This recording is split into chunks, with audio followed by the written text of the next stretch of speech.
चतुर गाय और उसकी समझदारी। एक घने जंगल के पास एक छोटा सा गांव था। इस गांव में पशुपालकों के कई झुंड थे, लेकिन उनमें सबसे अलग थी चंपा नाम की एक गाय। चंपा केवल सुंदर ही नहीं थी, बल्कि अपनी बुद्धिमत्ता के लिए भी मशहूर थी। उसके मालिक रामलाल उसे अपने परिवार के सदस्य की तरह मानते थे। चंपा का जीवन काफी सरल था। वह सुबह सुबह चरने के लिए हरी भरी घाटी में जाती और शाम को दूध देकर घर लौट आती। गांव के बच्चे चंपा से बहुत प्यार करते थे और जब भी उन्हें कोई परेशानी होती, वे उसकी मदद लेते। गाय की चतुराई पहली बार कैसे दिखी? एक दिन गांव के पास एक भूखा भेड़िया आ गया। वह कमजोर जानवरों को शिकार बनाता था। गांव वाले भेड़िए से बहुत परेशान थे। भेड़िया दिन ब दिन गांव के जानवरों को नुकसान पहुंचा रहा था।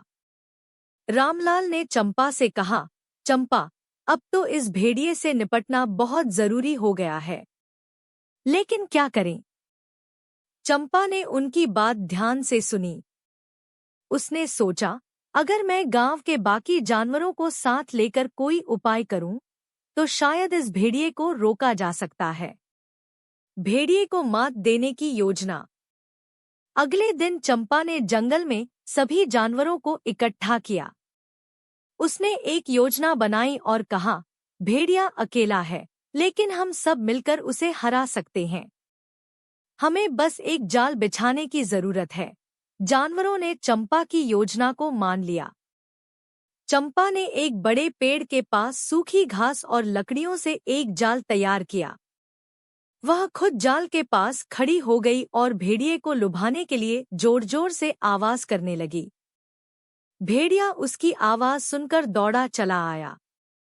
जैसे ही वह जाल के पास पहुंचा, चंपा तेजी से जाल से बाहर निकली और बाकी जानवरों ने जाल को खींच लिया। भेड़िया जाल में फंस गया।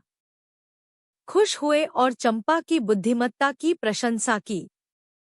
चंपा की दूसरी चतुराई। चंपा की चतुराई की कहानी यहीं खत्म नहीं हुई। एक बार गांव में भारी सूखा पड़ गया। खेत सूख गए और जानवरों के लिए चारा खत्म हो गया। गांव वाले परेशान हो गए। रामलाल ने चंपा से कहा, चंपा, अब हम क्या करें? हमारे पास खाने को कुछ नहीं बचा। चंपा ने फिर से सोचना शुरू किया। उसने देखा कि गांव के पीछे एक पहाड़ी है, जहां अभी भी हरियाली है, लेकिन उस रास्ते पर जंगली जानवरों का खतरा था। चंपा ने हिम्मत दिखाई और उस पहाड़ी तक जाने का रास्ता ढूंढा। उसने गांव वालों और जानवरों को सुरक्षित तरीके से पहाड़ी तक पहुंचाया, जहां उन्हें चारा मिल गया। इस तरह चंपा ने सबकी भूख मिटाई। चंपा की चतुराई का आखिरी किस्सा। कुछ महीनों बाद गांव में एक बड़ा मेला लगने वाला था। गांव के प्रधान ने घोषणा की कि जिस जानवर का प्रदर्शन सबसे अच्छा होगा, उसे इनाम मिलेगा।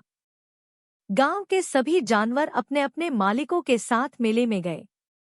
रामलाल भी चंपा को लेकर गए।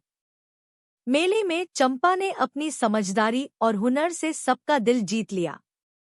उसने मटके में से पानी पीने, रस्सी खोलने और संकेतों को समझने जैसे कई अद्भुत कारनामे किए। चंपा को पहला पुरस्कार मिला। प्रधान ने कहा, चंपा सिर्फ एक गाय नहीं है, वह हमारी प्रेरणा है। उसने हमें सिखाया कि मुश्किल समय में धैर्य और बुद्धिमत्ता से काम लेना चाहिए। निष्कर्ष। चंपा की चतुराई की कहानियां पूरे इलाके में मशहूर हो गईं। उसने यह साबित कर दिया कि समझदारी और एकजुटता से बड़ी समस्या का हल निकाला जा सकता है। चंपा सिर्फ एक गाय नहीं थी, वह गांव की हीरो बन गई।